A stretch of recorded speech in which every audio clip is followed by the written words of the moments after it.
श्रीगणेशाय नमः। श्रीसरस्वत्यै नमः। श्रीगुरुभ्यो नमः। श्रुतिस्मृतिपुराणानाम् आलयं करुणालयं नमामि भगवत्पाद शङ्करं लोकशङ्करं। शङ्करं शङ्कराचार्यं केशवं बादरायणं सूत्रभाष्यकृतौ वन्दे भगवन्तौ पुनः पुनः। ईश्वरो गुरुरात्मेति मूर्तिभेदविभागिने व्योमवद्व्याप्तदेहाय दक्षिणामूर्तये नमः। योऽन्तः प्रविश्य मम वाचमिमां प्रसुप्तां सञ्जीवयत्यखिलशक्तिधरस्वधाम्ना अन्यांश हस्तचरणश्रवणत्वगादीन् प्राणान् नमो भगवते पुरुषाय तुभ्यम्। वंशी विभूषितकरान्नवनीरदाभात् पीताम्बरादरुणबिम्बफलाधरोष्ठात् पूर्णेन्दुसुन्दरमुखादरविन्दनेत्रात् कृष्णात् परं किमपि तत्त्वमहं न जाने। वसुदेवसुतं देवं कंसचाणूरमर्दनं देवकी परमानंदं कृष्णं वंदे जगद्गुरुम्। भगवद गीता के आज के चिंतन को शुरुआत करने के पूर्व 13वें अध्याय के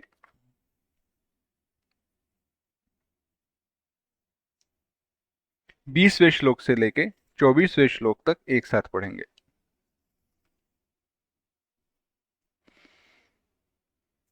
कार्यकरणकर्तृत्वे हेतुः प्रकृतिरुच्यते पुरुषः सुखदुःखानां भोक्तृत्वे हेतुरुच्यते।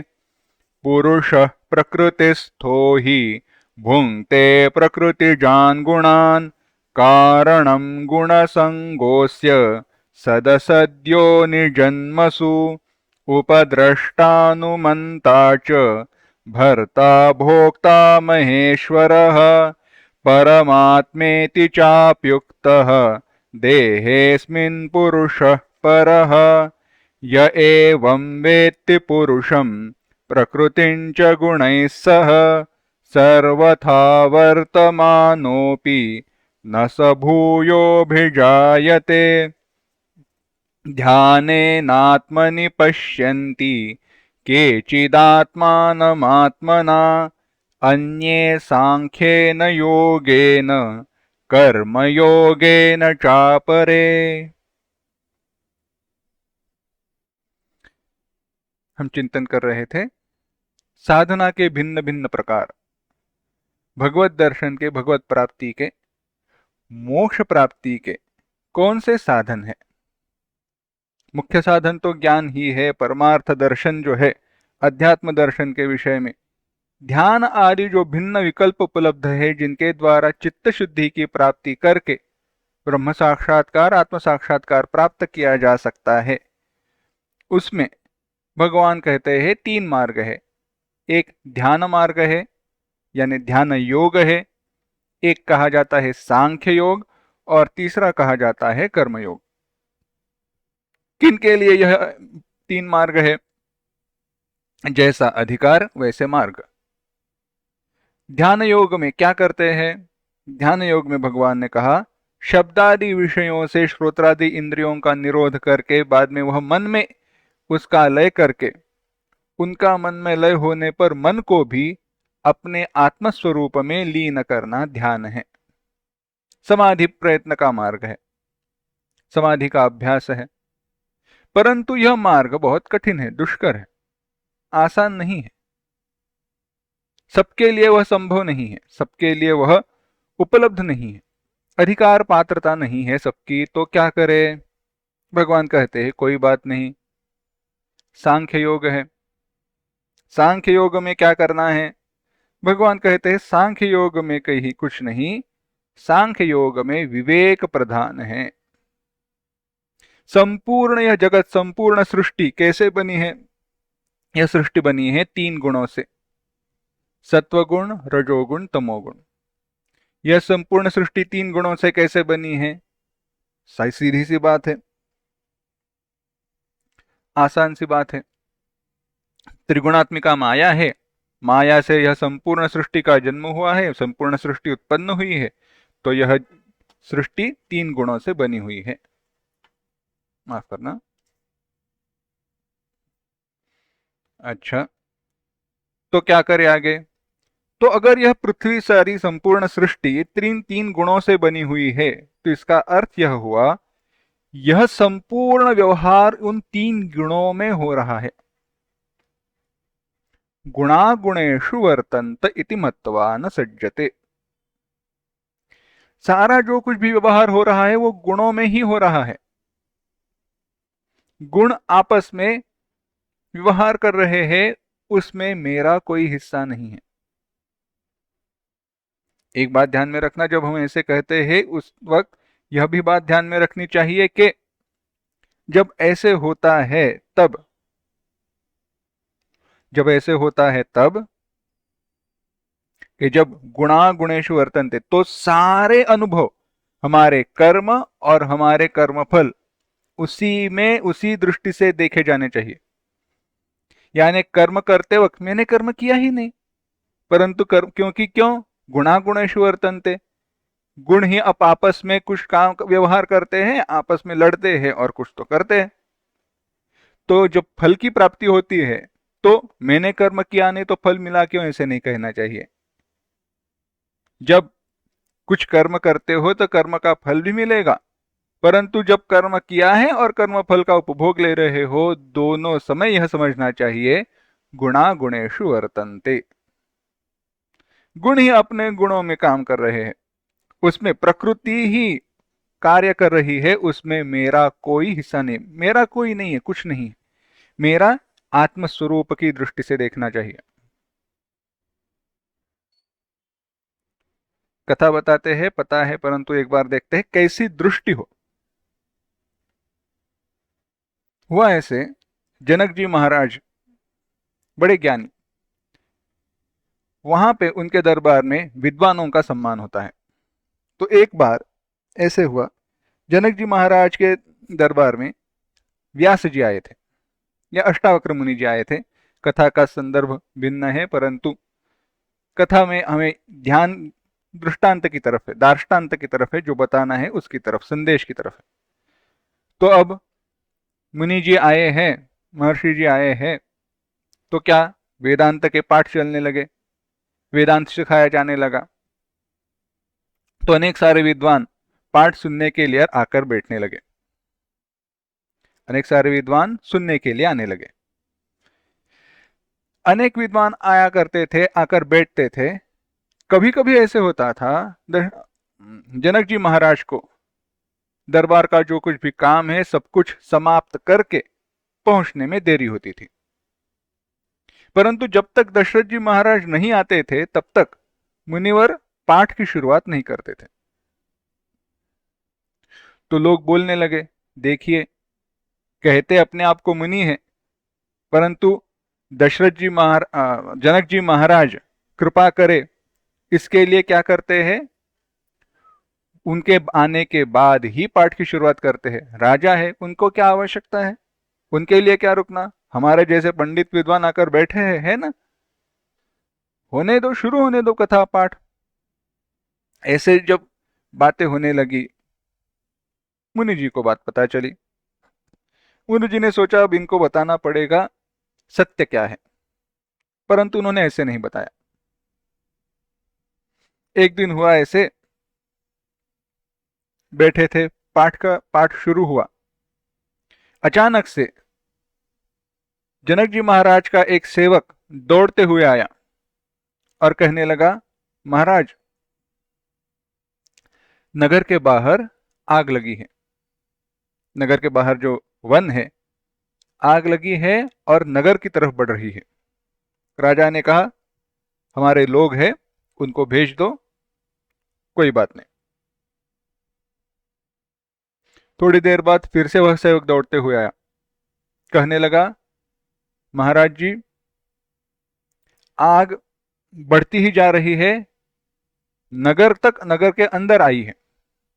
महाराज जी ने कहा, जो बच्चे बूढ़े स्त्रियां हैं उनको सुरक्षित स्थान पर लेकर जाओ, जो कोई आ, मदद कर सकता है उसकी मदद लेकर आग के ऊपर नियंत्रण, काबू पाओ। नियंत्रण पाने का प्रयास करो। चला गया, पाठ फिर से शुरू हुआ। थोड़ी देर बाद फिर से सेवक दौड़ते हुए आया, कहने लगा, महाराज जी, आग महल तक आकर पहुंची है। राजा जी ने कहा, ठीक है, कोई बात नहीं, महल में जो भी अपने महत्वपूर्ण काम के जो कागज वगैरह है, जो कुछ भी है, उसको सुरक्षित स्थान पर लेकर जाओ, कोई बात नहीं। ऐसे होते होते होते सभा मंडप के पास ही लोगों के जो आए थे, उनके रहने की जगह थी, वहां तक आग पहुंच गई। लोगों को आग दिखने लगी। सेवक दौड़ते हुए आया और कहा, महाराज जी, महल तो जल गया, अब यहां तक आग पहुंच चुकी है, क्या करें? महाराज जी ने कहा, महाराज जी ने कुछ नहीं कहा। जब ऐसे लेकिन सुना, तब बाकी जो सुनने वाले थे तुरंत उठकर चले गए और जो अपने कपड़े सुखाने के लिए वगैरह रखे थे, उनको संभालने, इकट्ठा करने के लिए भाग गए। जैसे ही वो कथा मंडप को छोड़कर बाहर गए, बाहर जाकर देखा तो आग वगैरह कुछ नहीं है, सब माया है। फिर से लौटकर आए,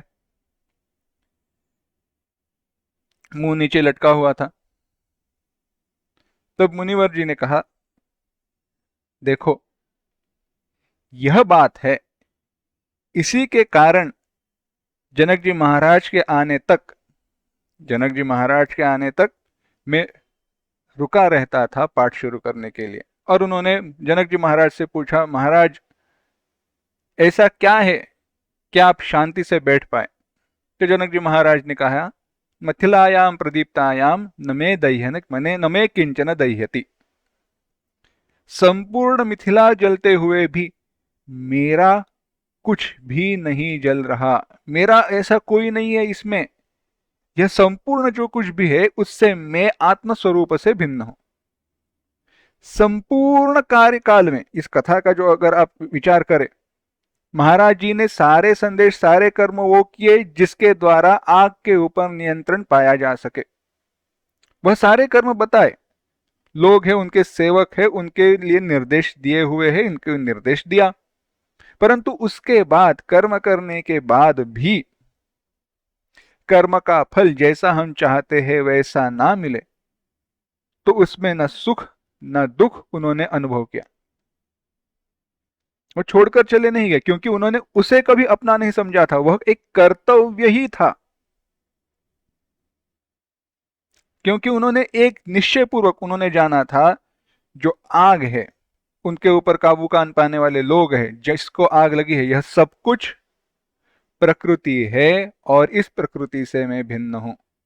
अगर अभी मैं इस शरीर को धारण किया है मैं जनक जी महाराज हूं, तो वह मेरा कर्तव्य है, वह जो नाटक है वह मुझे निभाना है। यह पात्र जो है इस संपूर्ण जगत में, इस पात्र को मुझे निभाना है, परंतु मैं इससे भिन्न हूं। यह नित्य विवेक आवश्यक है। सांख्य योग बताया और आगे कहा कर्मयोग। कर्मयोग में कहा, ईश्वरार्पण बुद्धि से अनुष्ठान की हुई चेष्टा का नाम कर्म है। विचार किया था हमने, चिंतन किया था, बुद्धि, ईश्वरार्पण बुद्धि, बुद्ध्या युक्तो यया पार्थ। ईश्वरार्पण बुद्धि के द्वारा ऐसे करना चाहिए। तो फल क्या है?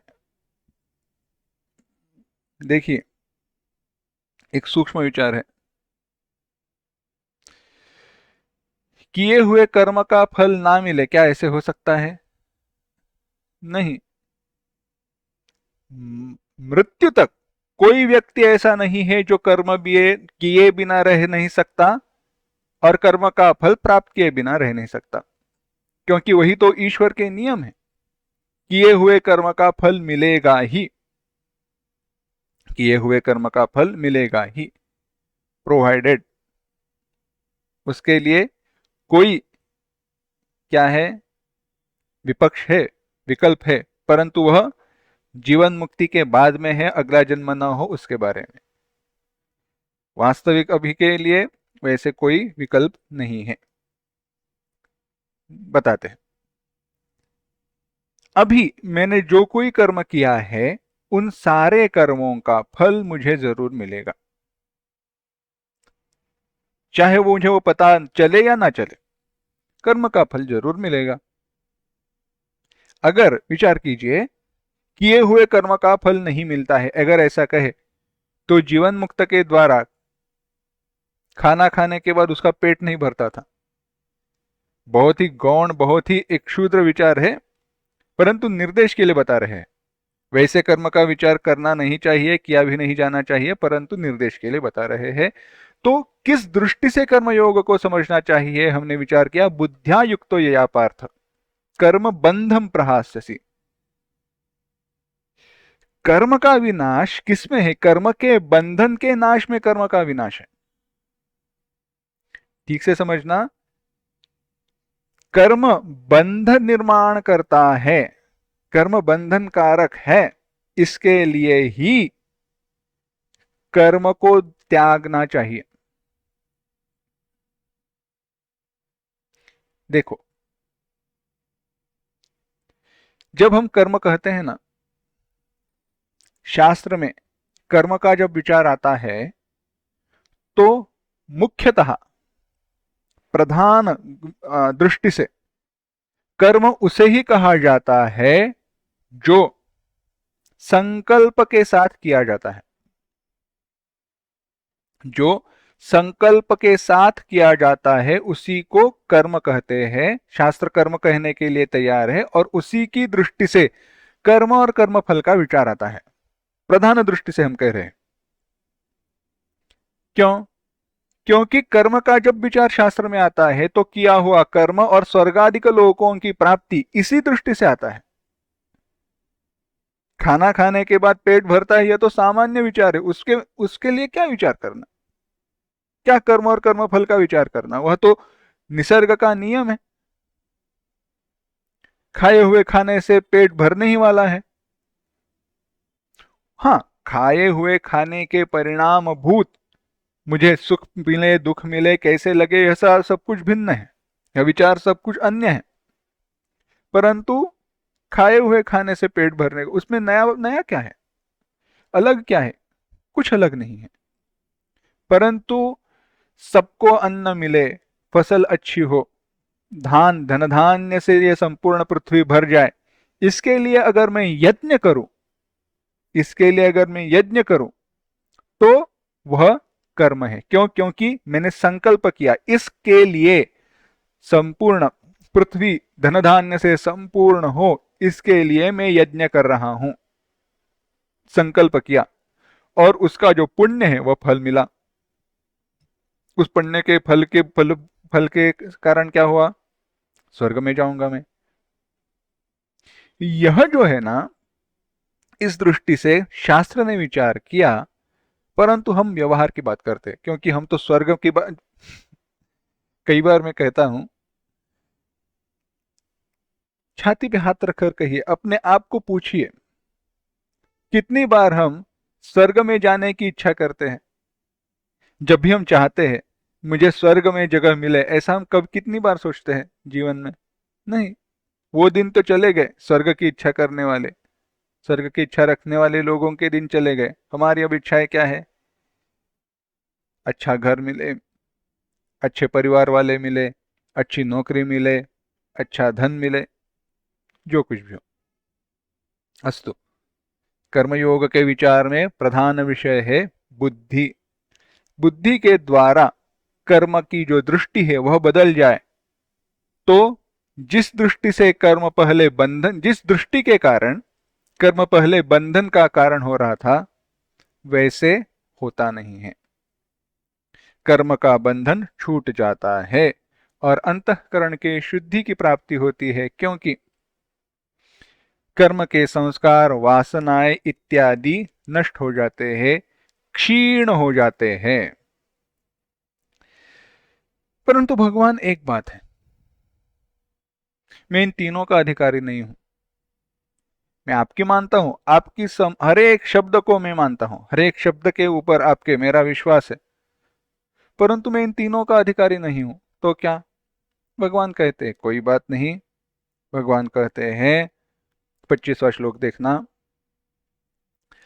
अन्ये त्वेवमजानन्तः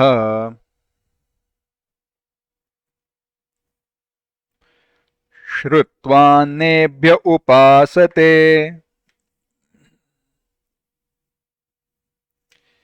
तेऽपि चातितरन्त्येव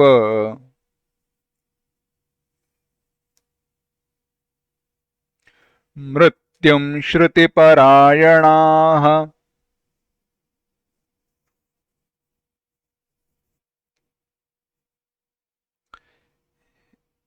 एक साथ, अन्ये त्वेवमजानन्तः श्रुत्वान्येभ्य उपासते तेऽपि चातितरन्त्येव मृत्युं श्रुतिपरायणाः।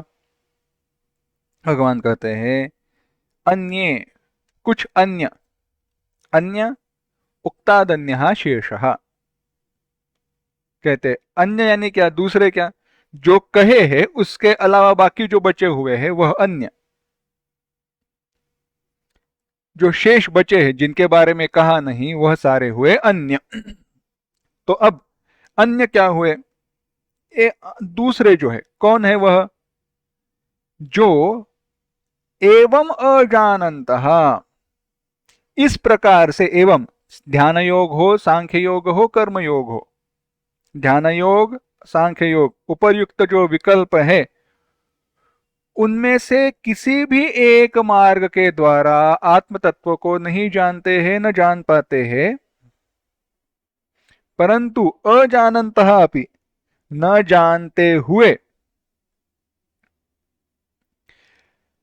अन्येभ्यः श्रुत्वा उपासते, दूसरे महात्मा जो है, दूसरे जीवन मुक्त जो है, उनके द्वारा अन्येभ्यः श्रुत्वा, सुनकर, उपासते, उसकी उपासना करते हैं, उसकी उपासना करते हैं, तेऽपि चातितरन्त्येव, वे भी मृत्युम अतितरन्ति, वे भी वह ऐसा आचरण करने वाले जो श्रुति परायण है, वह मृत्यु को लांघ कर जाते हैं, निस्संदेह मृत्यु को रूप संसार को पार करते हैं, पार कर जाते हैं। विचार करते हैं, देखिए भगवान अब कह रहे हैं यह जो विकल्प बताए आत्म साक्षात्कार के, आत्म प्राप्ति के, क्या केवल उतने ही मार्ग है? भगवान ने कहा नहीं, एक मार्ग और है जो इन मार्ग से जाना जा नहीं सकते, जाने में कठिनाई पाते हैं, कठिनाई का अनुभव करते हैं, वह लोग जो इस मार्ग से नहीं जा सकते, परंतु अन्येभ्यः श्रुत्वा, जो कोई दूसरे अन्य आचार्य है, जीवन मुक्त महात्मा है, उनसे सुनकर, उनकी आज्ञा पाकर, एवं इदम चिंतयते इति, भगवान भाष्यकार कहते, बड़ी सुंदर भाषा है, कहते हैं तुम ऐसा इसका चिंतन करो, ऐसे विचार करो, ऐसी उपासना करो। आचार्य ने कहा है, महात्मा ने कहा है, सुना वैसी ही उपासना की, जैसे बताई है वैसी, ऐसी उपासना करने वाले भी मृत्यु को लांघ कर जाते हैं। तो इन तीनों मार्ग से जाने वालों का क्या कहना, वो तो जरूर जाएंगे। थोड़ा विस्तार देखते हैं। भगवान ने यहाँ पे एक बड़ी सुंदर शब्द की योजना की है। भगवान कृष्ण कहते हैं श्रुति परायणाः, क्या कहते हैं? श्रुति परायणाः। श्रुति परायण यानी क्या?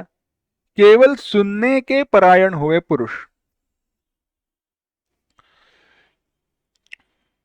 श्रुति परायण यानी केवल सुनने के परायण हुए जो पुरुष है, अर्थात जिनके लिए केवल श्रवण, केवल श्रवण सुनना, संपूर्ण श्रद्धा के साथ हर एक शब्द को पूज्य पवित्र मानते हुए सुनना, यह है मोक्ष मार्ग संबंधी प्रवृत्ति में परम आश्रय, परम गति साधन है। ऐसे केवल अन्य आचार्यों के उपदेश को ही, अन्य आचार्य यानी जीवन मुक्त महात्माओं के उपदेश को ही प्रमाण मानने वाले जो लोग हैं, वह मृत्यु को लांघ कर जाते हैं।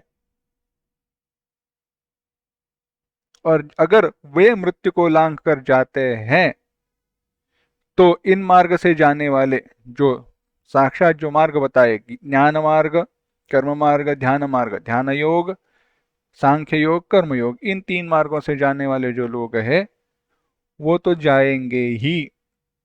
तो प्रश्न आता है, मैं क्यों उपासना ना करूं?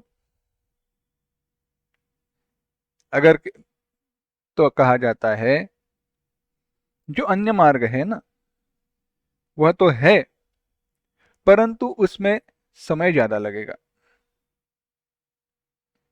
आसान है परंतु समय ज्यादा लगेगा। देखिए, पहाड़ की ऊंचाई पर पहुंचना है तो कैसे रहते हैं, घाट रहते हैं ना, रास्ता ऐसे गोल गोल गोल गोल घूमते हुए चला जाता है।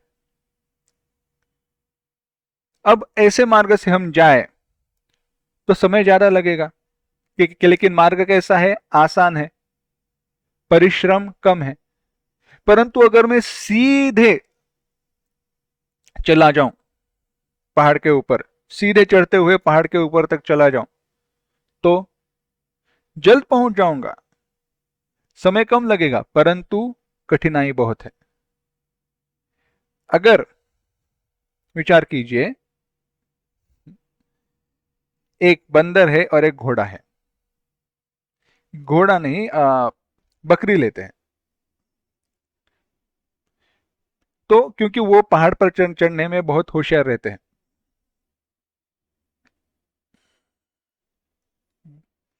भेड़ बकरियां वगैरह जो है वो, तो विचार कीजिए, एक बंदर है और भेड़ बकरियां हैं। क्या भेड़ बकरियां सीधे चढ़ते हुए पहाड़ के ऊपर तक जाएंगी? नहीं, वो जो आसान रास्ता है उसको देखते हुए ऐसे ऐसे घूमते हुए जाएंगे ऊपर। परंतु बंदर, वो तो छलांग लगाते हुए, कूदते हुए कब का पहाड़ के ऊंचाई तक पहुंच जाएगा। अगर बंदर सोचे नहीं, मैं भी इनकी तरह ऐसे पीछे पीछे चला जाऊं भेड़ बकरियों के पीछे, तो क्या वो सही बात है? बंदर को जाना है तो जाने दो, परंतु अगर उसके लिए संभव है आसानी से तुरंत जाना, तो क्यों न जाए? यही विचार है।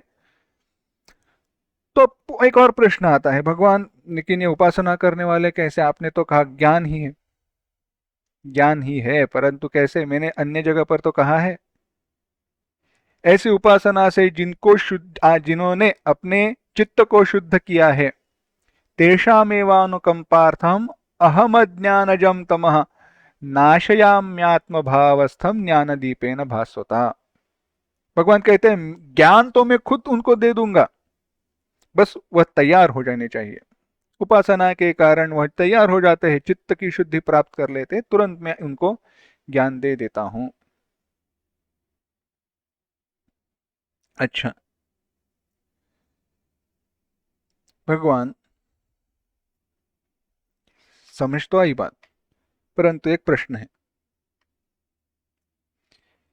यह जो क्षेत्र, क्षेत्रज्ञ वगैरह आपने सब कुछ बताया, हाँ, क्षेत्र क्या है, क्षेत्रज्ञ क्या है बताया, और क्षेत्रज्ञ, जीव और ईश्वर, इनकी एकता विषयक ज्ञान, उनका ऐक्य, जीव ब्रह्म ऐक्य मोक्ष का साधन है, यह आपने बताया।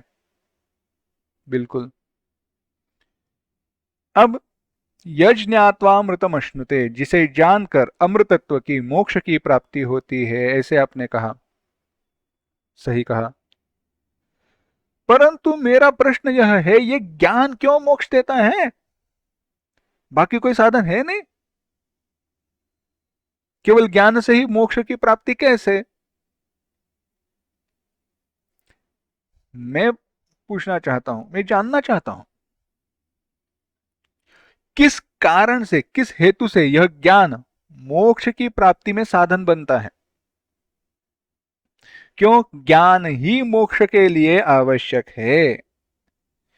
तो उसको बताने के लिए, उस कारण को दिखलाने के लिए अगला श्लोक आरंभ किया जाता है। भगवान कहते हैं यह ध्यान देना, क्योंकि यह आत्मचिंतन का विषय है, यह विचार का विषय है। अगर यह हम विचार करें तो जीवन के कई सारे हमारे जो प्रॉब्लम्स है, हमारी दुविधाएं हैं, वह दूर हो जाएंगी, दुख दूर हो जाएंगे। भगवान कहते हैं यावत् संजायते किंचित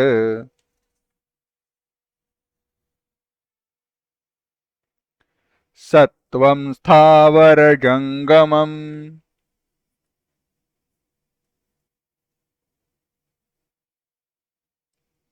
क्षेत्र क्षेत्रज्ञ संयोगात्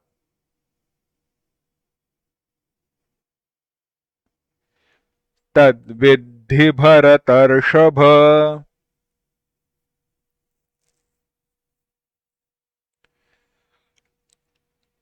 एक साथ, यावत् संजायते किंचित सत्वं स्थावर जंगमम् क्षेत्र क्षेत्रज्ञ संयोगात् तद्विद्धि भरतर्षभ।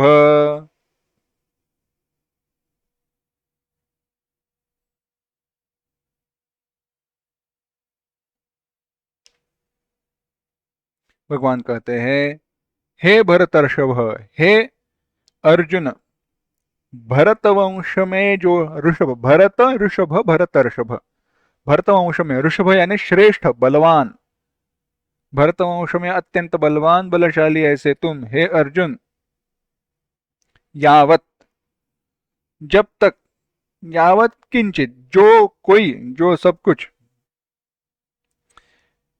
जो कुछ भी वस्तु, कैसे, संजायते स्थावर जंगमम, ऐसे कर कहना, यावत स्थावर जंगमम, स्थावर जो स्थिर है, जो चल नहीं पाते, घूम नहीं पाते ऐसे, जंगम अपने आप चलने वाले, स्थावर में वृक्ष इत्यादि का आए, जंगम में सारे प्राणी आए, पशु प्राणी सारे, जो कुछ भी स्थावर और जंगम है,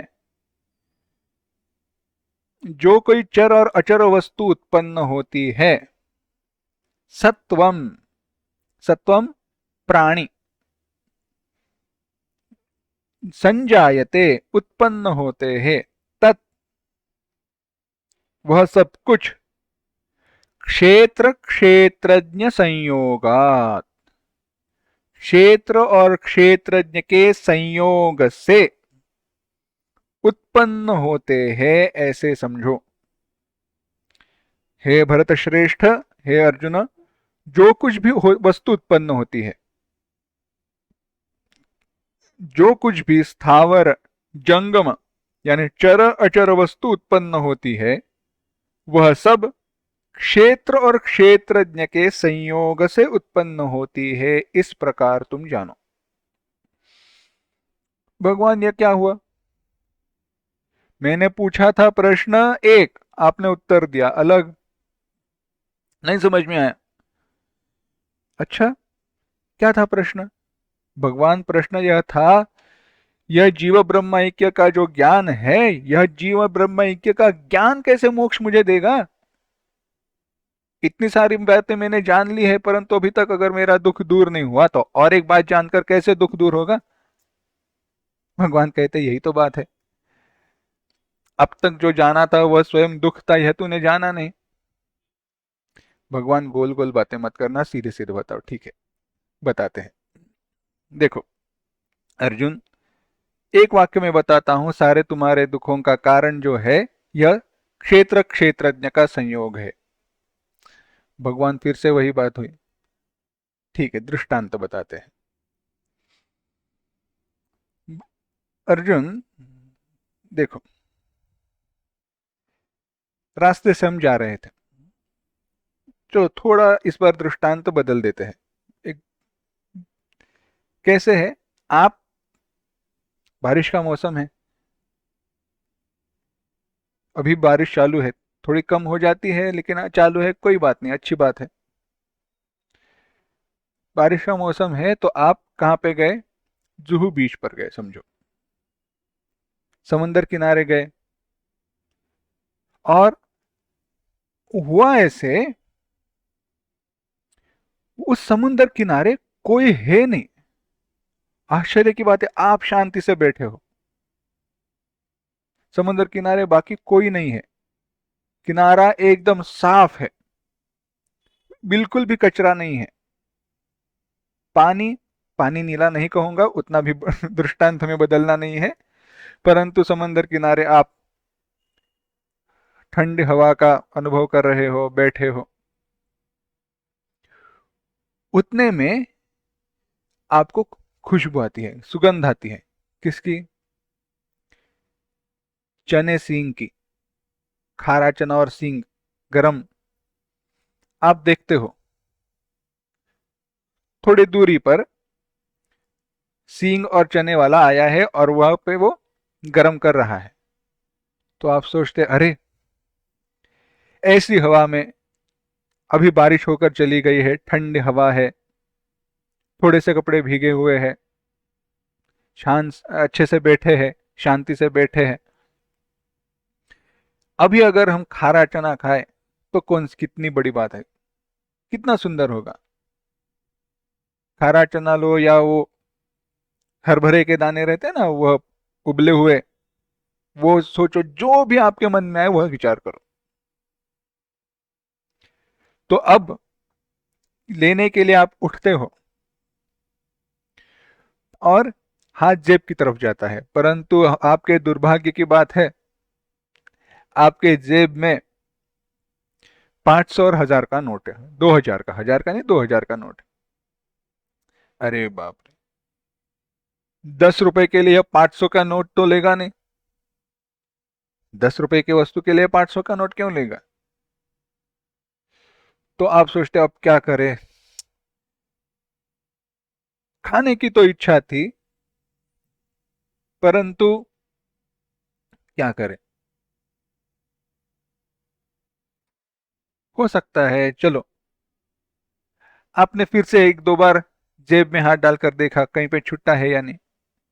वैसे आपने जेब, जब आप देख रहे थे तब आपको दिखा, अरे जमीन पर किसके पैसे गिरे हुए। क्या बात है, भगवान गणेश जी ने कृपा की है, 10 रुपए मेरे लिए छोड़कर चले गए।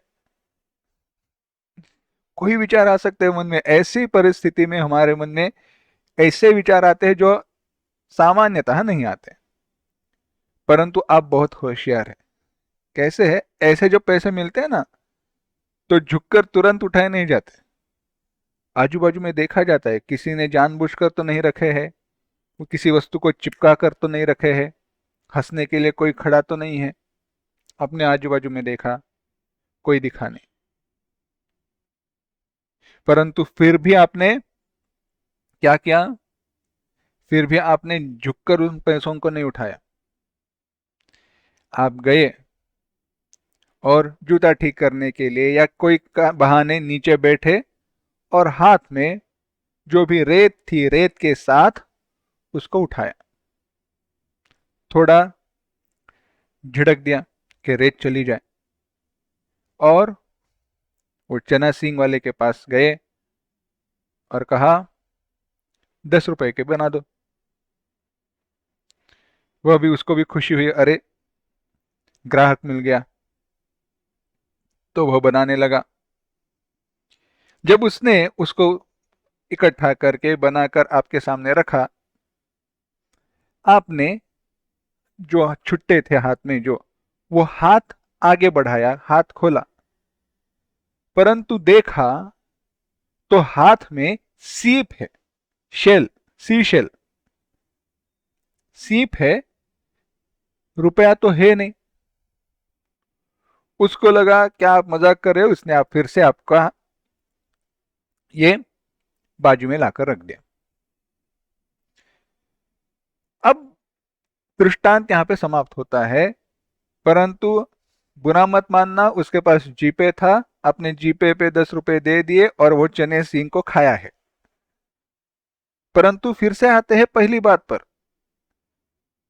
10 रुपए और 10 रुपए और क्या बात है, वह सींग, उस गड़बड़ी में ये सीप आया कहां से, है ना। तो अब विचार कीजिए, सीप 10 रुपए की तरह आपको क्यों लगा। गहराई से हमें इसका चिंतन करना है, क्योंकि अगर यह चिंतन, यह क्यों होता है, यह कार्य कारण विचार अगर हमारे मन में बैठ जाए तो जीवन के दुखों का उतना दुख नहीं होगा जितना अभी हो रहा है। अब इस संपूर्ण घटनाक्रम का, इस दृष्टांत का विचार करते हैं। देखो, अब सामान्य दृष्टि से देखा जाए, सामान्यतः सीप को देखकर आपको वहां पे 10 रुपए गिरे हुए हैं ऐसे कभी भी नहीं लगता था। भ्रम हुआ है आपको, देखा है सीप, या फिर रैपर ले लो इसका, अपना चॉकलेट का रैपर रहता है ना, वो चॉकलेट का वो चांदी का कागज रहता है, वो विचार करो। परंतु वहां पे 10 रुपए, ये 10 रुपए है ऐसे आपको कभी नहीं लगता था। परंतु हुआ क्या, आपको वह लगा क्योंकि आपके मन में इच्छा, वासना, मोह सब कुछ था। वह सींग खाने हैं, हरभरे खाने हैं, जो भी है। अब वो वासनाएं मन में इतनी है कि उनके कारण सामने हुए दिखाई दे रही वस्तु पर आपने आरोप किया, आपको अध्यारोप किया, आपने, आपको भ्रम हुआ कि यह वस्तु क्या है, मेरी इच्छित है। आपको मन में क्या इच्छा थी, जेब में 10 रुपए होते तो, 10 रुपए का कॉइन होता, सिक्का होता तो सामने दिखा चांदी, सीप का टुकड़ा, आपको लगा हुआ है 10 रुपए का सिक्का। तो मन में वासनाएं इत्यादि का है, आपने ठीक से देखा नहीं, अज्ञान के कारण आपके मन के ऊपर एक पर्दा बैठ गया है और आपने उस सीप के टुकड़े पर आरोप किया यह 10 रुपए, 10 रुपए है। थोड़ा और आगे बढ़ते हैं, दृष्टांत का ही विचार कर रहे हैं। अब जब आपने वहां पे 10 रुपए देखे तो वहां पे दो चीजें हैं। वहां पे एक तो सीप है, देखो सीप है इसलिए वहां पे 10 रुपए का सिक्का दिखा है। वहां पे सीप है या कागज है, चांदी का कागज, ये कागज है, सीप को ही पकड़ते हैं, सीप को ही रखते हैं, सीप है, उसमें आपको 10 रुपए का सिक्का दिखाई दिया। सीप है, आपको सीप में 10 रुपए का सिक्का दिखाई दिया, तो वहां पे क्या क्या है, जो वस्तु है, साक्षात वस्तु है वह सीप, और जो आपने उस वस्तु पर आरोप किया है वह 10 रुपए का सिक्का। इन दोनों का संयोग हुआ है, यह दोनों वहां पे एक साथ उपस्थित है। अगर वहां पे सीप रहता ही नहीं था तो रेत पर तो 10 रुपए के सिक्के का तो आरोप नहीं हो सकता। क्यों नहीं हो सकता, सीधी सी बात है, समानता कहां है,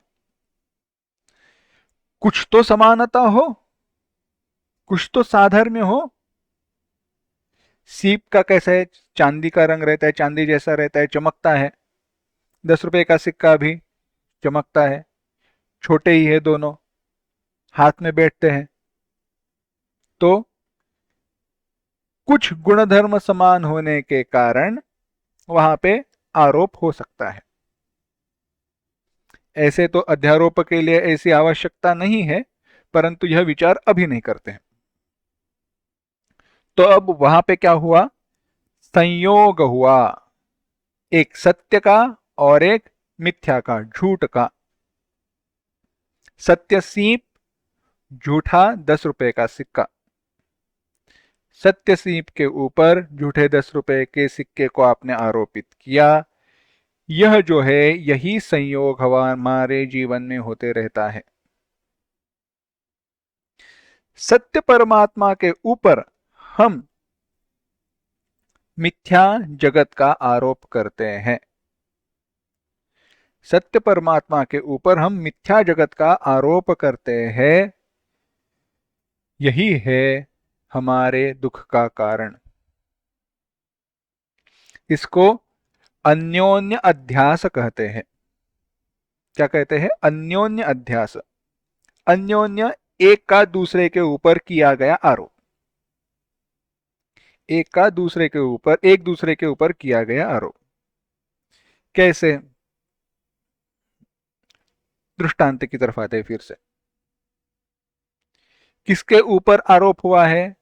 सीप के ऊपर आरोप हुआ है, भ्रम हुआ है। किसका भ्रम हुआ है? 10 रुपए के सिक्के का भ्रम हुआ है। जिस वस्तु का भ्रम होता है, क्या वह वस्तु सत्य है? सचमुच अस्तित्व में है? सत्य में उसका अस्तित्व है? नहीं। 10 रुपए के सिक्के का जो भ्रम है, भ्रमरूप 10 रुपए के सिक्के का कोई अस्तित्व नहीं होता। भ्रमरूप 10 रुपए के सिक्के का कोई अस्तित्व नहीं होता। अस्तित्व किसका है? अस्तित्व है सचमुच में सीप का। सीप वहां पे है, परंतु सीप का रूप जो है, उसके ऊपर जो लिखा हुआ रहना, सत्यमेव जयते इत्यादि का जो है, यह 10 रुपए वगैरह लिखा हुआ होना, यह सारा जो 10 रुपए के सिक्के का जो रूप है, वह रूप सीप का नहीं है। सीप का 10 रुपए के सिक्के के तरह रूप नहीं है। 10 रुपए के सिक्के का जो भ्रम है, भ्रमरूप 10 रुपए के सिक्के का अपना अस्तित्व नहीं है। तो अब मेरा प्रश्न यह है, जब आपको 10 रुपए का सिक्का दिखा तो हुआ क्या है? जब आपको 10 रुपए का सिक्का दिखा तो हुआ क्या है? जो आपको ज्ञान हुआ, ये 10 रुपये हैं। आपको ज्ञान क्या हुआ? ये 10 रुपए है, इसलिए आपने उठाए। परंतु जब आपने उठाए तो ज्ञान है ये 10 रुपये है। तो 10 रुपये एक भाग लीजिए और ये है, यह एक भाग लीजिए। ये ज्ञान, इस ज्ञान में ये 10 रुपये है, ये है, यह जो भाग है ना, यह अस्तित्वदर्शी है, सत्य भाग है। क्योंकि है यानी होना, अस्तित्व, सत्य। यह सत्य जो भाग है, यह सत्य होना, यह किससे प्राप्त हुआ? सीप से मिला। सीप से हमें सत भाग मिला, सत्य भाग मिला। परंतु जो सत्य भाग मिला है, होना, उसको रूप किसने दिया? भ्रमरूप जो 10 रुपए के सिक्के है, उसने रूप दिया 10 रुपए। तो 10 रुपए हुआ सिक्के का भाग, होना हुआ किसका भाग? सीप का भाग। ऐसे एक दूसरे के ऊपर आरोप किया, उनका संयोग हुआ और अन्योन्य अध्यास हुआ।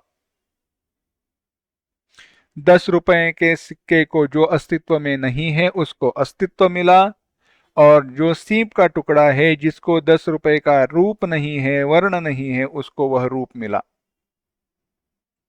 इसी प्रकार से चेतन परमात्मा एक ही है, परंतु माया के साथ उसका संयोग करके हम कहते हैं यह जगत, यह मैं इत्यादि। इस जगत में 2 अंश है, एक माया का अंश है, एक चेतन का अंश है। उन दोनों का अन्योन्य अध्यास हो जाता है, और जो माया है, जिसका अपना अस्तित्व नहीं है, माया या प्रकृति जिसका अपना अस्तित्व नहीं है, क्षेत्र जिसका अपना अस्तित्व नहीं है, उसे अस्तित्व दिया जाता है चेतन तत्व के सत स्वरूप के कारण। और ऐसा जब स्वरूप मिल जाता है तो माया प्रकृति अपनी आवरण शक्ति से चैतन्य तत्व को ढक देती है, उसके ऊपर आवरण निर्माण करती है और जगत का भ्रम निर्माण करती है। जैसे ही उस 10 रुपए के सिक्के की वासना ने, उन इच्छाओं ने, उस अज्ञान ने सीप का जो अस्तित्व है, सीप का रूप है, सत्य जो सीप है, उसको ढक दिया और उसके ऊपर 10 रुपए के सिक्के का आरोप किया। इसीलिए जीवन में कोई भी ऐसा अनुभव आए, उस अनुभव का हम एक समय देकर विचार करें कि सचमुच में क्या हो रहा है। देखिए, फिर से दृष्टांत की तरफ जाते हैं।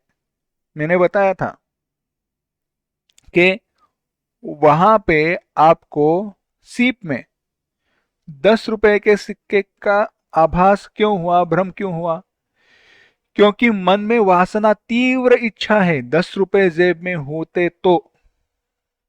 अगर आपके जेब में सचमुच में 10 रुपए का सिक्का होता तो सीख को देखकर आपको वहां पे कोई भी भ्रम होता नहीं था।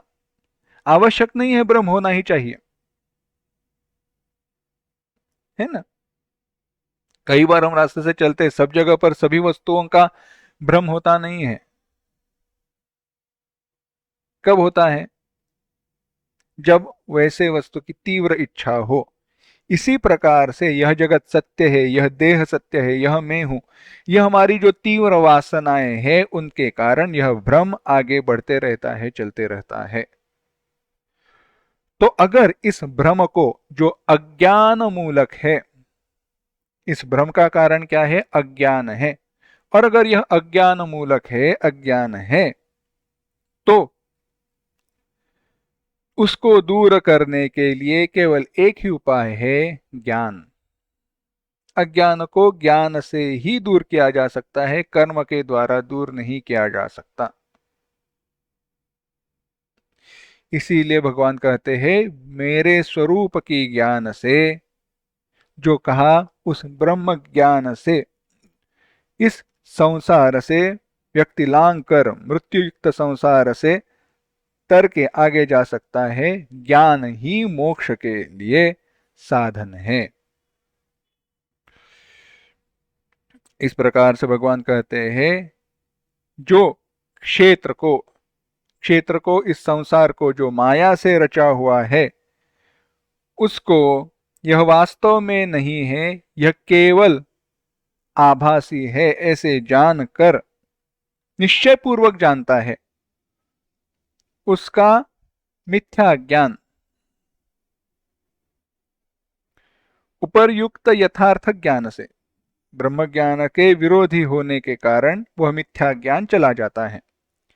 यह सारा आभास है, यह सब कुछ जो है, यह सब कुछ आभास चला जाता है। और हमारी जन्म का कारण जो मिथ्या ज्ञान है, यह हमारे आभास है, यह जगत, यह शरीर, यह पृथ्वी में जीव हूं इत्यादि, यह सब कुछ चले जाने पर अगले जन्म का कारण नष्ट हो जाता है। और अगले जन्म का कारण नष्ट हो जाने पर अगला जन्म नहीं रहता। मृत्यु रूप संसार को वह व्यक्ति लांघ कर आगे जाता है। भगवान दूसरी जगह पर कहते हैं, न स भूयो भी जायते, फिर से वह जन्म नहीं लेता। यह पहले कहा जा चुका है, परंतु फिर भी भगवान कहते हैं, दूसरे शब्दों में उसी को दोहराते हैं, फिर से कहते हैं। 27वां श्लोक, समं सर्वेषु भूतेषु तिष्ठन्तं परमेश्वरम् विनश्यत्स्व विनश्यन्तम् यः पश्यति स पश्यति।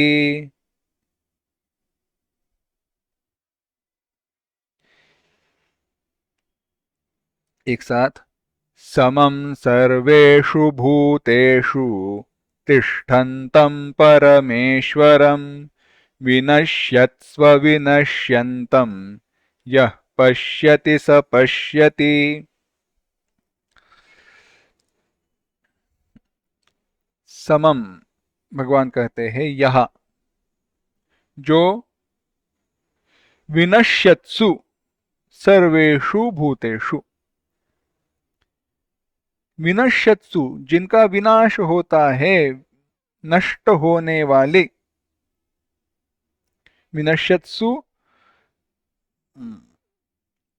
नष्ट होने वाली, विनाशशील,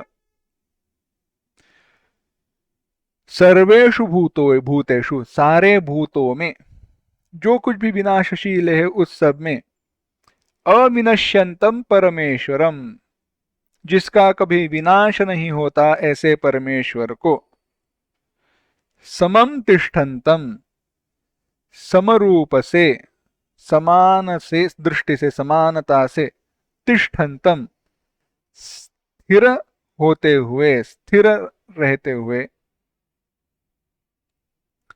अविनाशी उसको, पश्यति देखता है, सहा पश्यति वही वास्तविक दृष्टि से सचमुच में पाता देखता है, पश्यति। विचार करते हैं, भगवान कह रहे हैं सर्वेषु भूतेषु, यानी ब्रह्मा जी से लेके यह कश्चित जीव तक, ब्रह्मा से लेकर स्थावर तक सारे प्राणियों में समभाव से जो स्थित परमात्मा है उनको, उस परमात्मा को यह व्यक्ति देखता है। और यह देखना कैसे है? विनश्यत्सु अविनश्यंतम, शरीर, इंद्रिय, मन, बुद्धि इनकी अपेक्षा से जो परम है, श्रेष्ठ है वह, परंतु कैसे? यह सारे विनाशशील है, वह उसका विनाश नहीं होता। कैसे देखना है? आसान है। हमने एक दृष्टांत देखा है, एक दृष्टि से विचार किया है, देखते हैं फिर से। देखो, सुनहर रहता है, वह सोने की वस्तुएं बनाता है, परंतु हर बार सोने के टुकड़े से ही वस्तुएं नहीं बनाएगा। कभी कभी उसके सामने कोई गहना आता है, गहने को बदलकर दूसरा गहना बनाना रहता है। कभी नेकलेस रहती है, गले में हार रहता है, हार की अंगूठी बनानी है, अंगूठी का हार बनाना है, चूड़ियां बनानी है, जो कुछ भी हो, कंगन बनाने हैं, कुछ भी हो। अब कंगन वगैरह बनाने हैं, समझो कंगन को तोड़कर उसको क्या बनाना है? हार बनाना है। कंगन के हार बनाना है। तो कंगन का हार बनाया, हार की फिर से अंगूठियां बनाई। इस सब में विनश्यत्सु अविनश्यंतम, यह विचार है। विनश्यत्सु, विनाश किसका हुआ? कंगन का विनाश हुआ क्योंकि उनका रूप बदल गया। हार का विनाश हुआ क्योंकि रूप बदल गया। अंगूठियां, क्योंकि अंगूठियां बाद में बदल देंगे। तो यह सारे जो रूप है, यह विनश्यत्सु, इनका विनाश हो रहा है, बदल रहे हैं। परंतु अविनाशी क्या है? अविनाशी तत्व है सोना। सोने का भाव नहीं बदला, सोना वैसे ही रहा। इसी प्रकार से इस संपूर्ण जगत में जो कुछ भी विनाशशील है, सब कुछ विनाशशील है, जो कुछ भी हम देख रहे हैं उनमें परमात्मा को जो देखता है वही क्या करता है? वही सचमुच में देखता है। विचार कीजिए,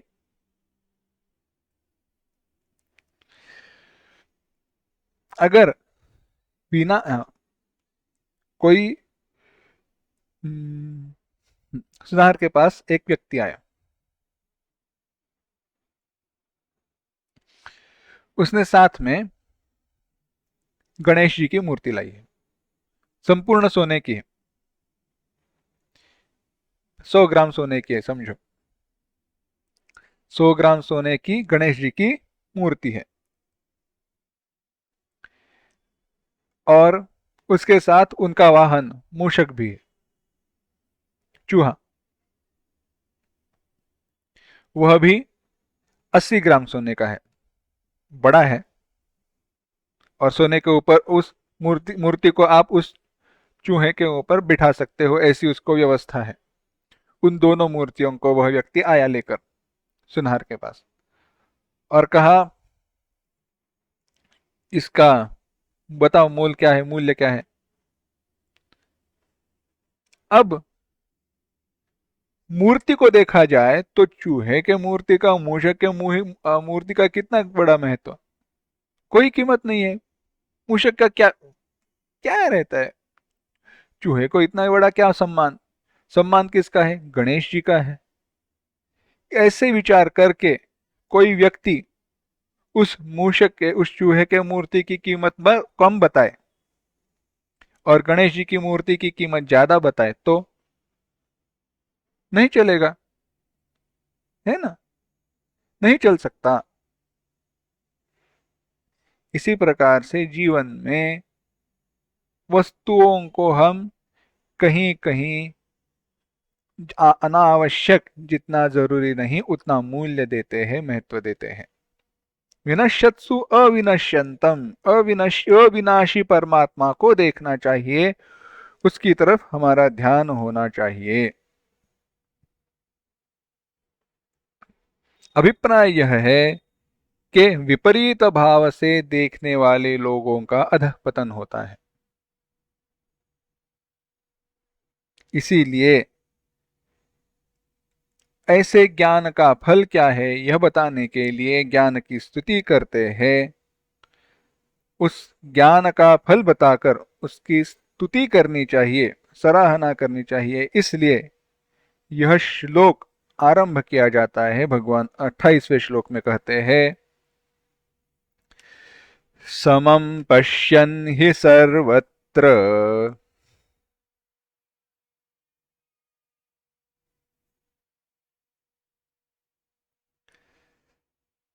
समवस्थितमीश्वरम्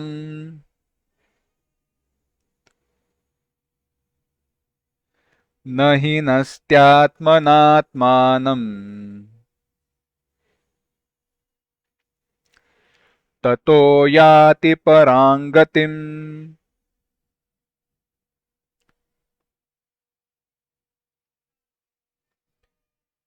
समं पश्यन् हि सर्वत्र समवस्थितमीश्वरम् न हि नस्त्यात्मनात्मानम् ततो याति परां गतिम्।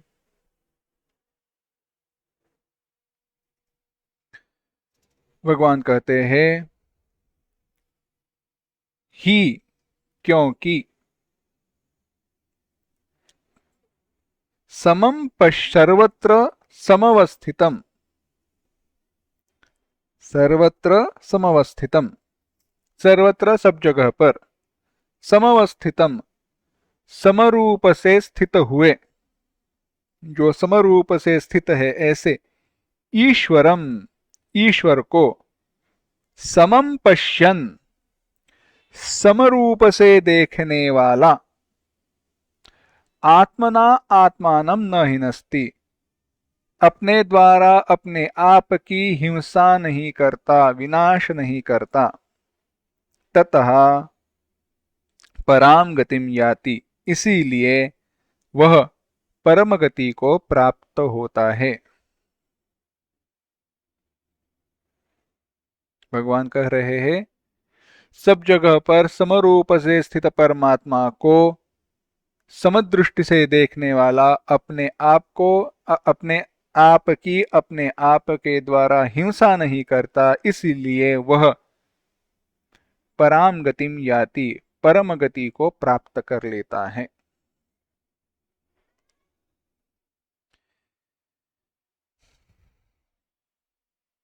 विचार कीजिए।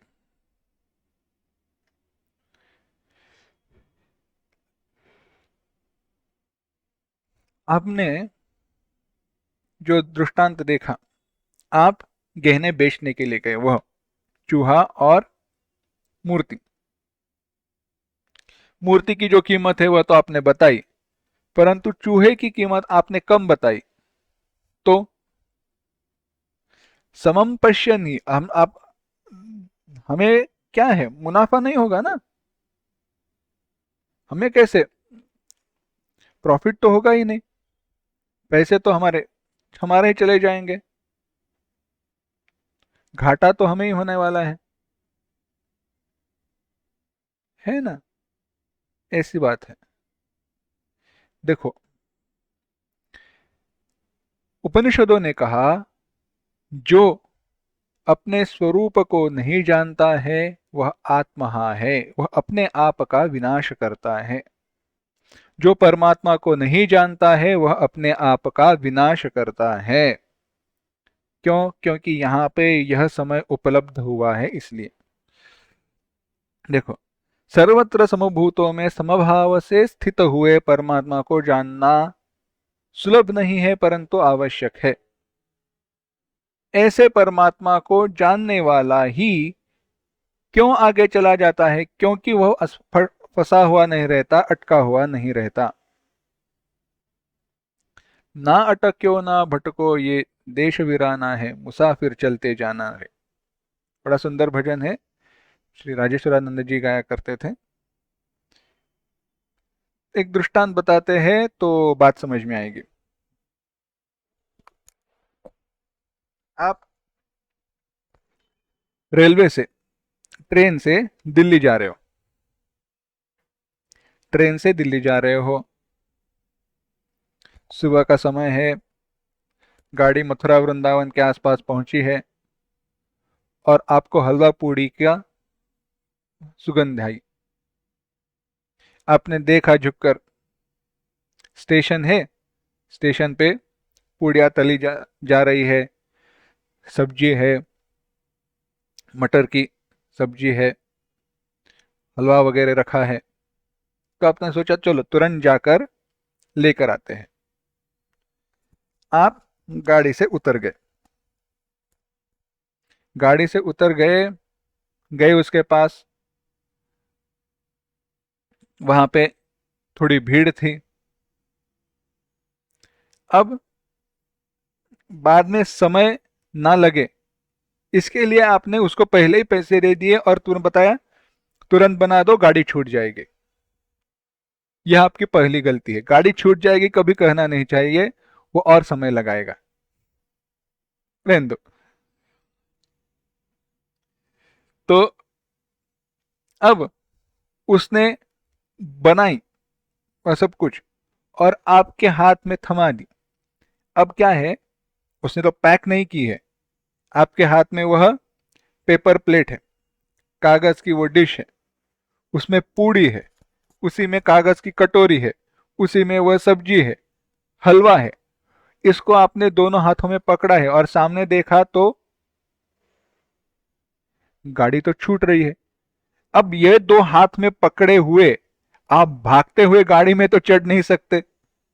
अब आपके पास दो ही ऑप्शन है, एक तो जो हाथ में है उसे छोड़कर गाड़ी पकड़कर दिल्ली पहुंचो, या जो हाथ में है उसको खाओ और जब दिल्ली पहुंचना है वो तब पहुंचो। क्या करें? हाथ में पकड़कर हम बैठ जाते हैं आत्मा, हमने ही हमारे कर्मों के द्वारा हमारा विनाश किया है। कोई आवश्यकता नहीं थी, थोड़े 1-2 घंटे का समय था, पता नहीं कितना समय लगता है, मैं सोच रहा हूं उतने समय में हम दिल्ली पहुंचने वाले थे। कोई ज्यादा समय नहीं था, परंतु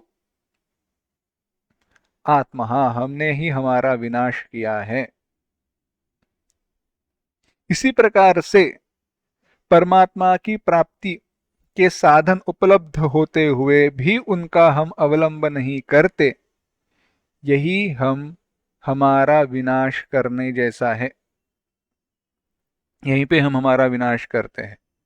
ऐसे जो नहीं करता वह पहुंच जाता है। जो ट्रेन से उतरा नहीं, जो आकर तुरंत चढ़ के जाकर बैठा, हाथ में जो है उसको छोड़कर आगे जाकर बैठा, वह पहुंच गया। यही विचार है। भगवान यही कहना चाहते हैं, समवस्थितम, जो ऐसे परमात्मा को जानता है, देखता है, समभाव से देखने वाला वही पुरुष अपनी हिंसा नहीं करता, अज्ञान के बंधन से छूट जाता है, अपने आप को छुड़ा लेता है, इसीलिए परम गति को प्राप्त होता है। इसका और थोड़ा विचार है, परंतु वह विचार हम करेंगे, वो अगली बार करेंगे।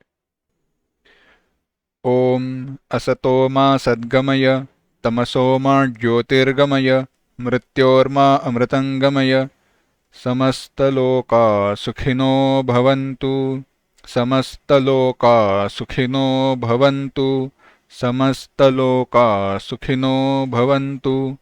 ओम शांति शांति शांति। हरि ओम। श्री गुरुभ्यो नमः। हरि ओम।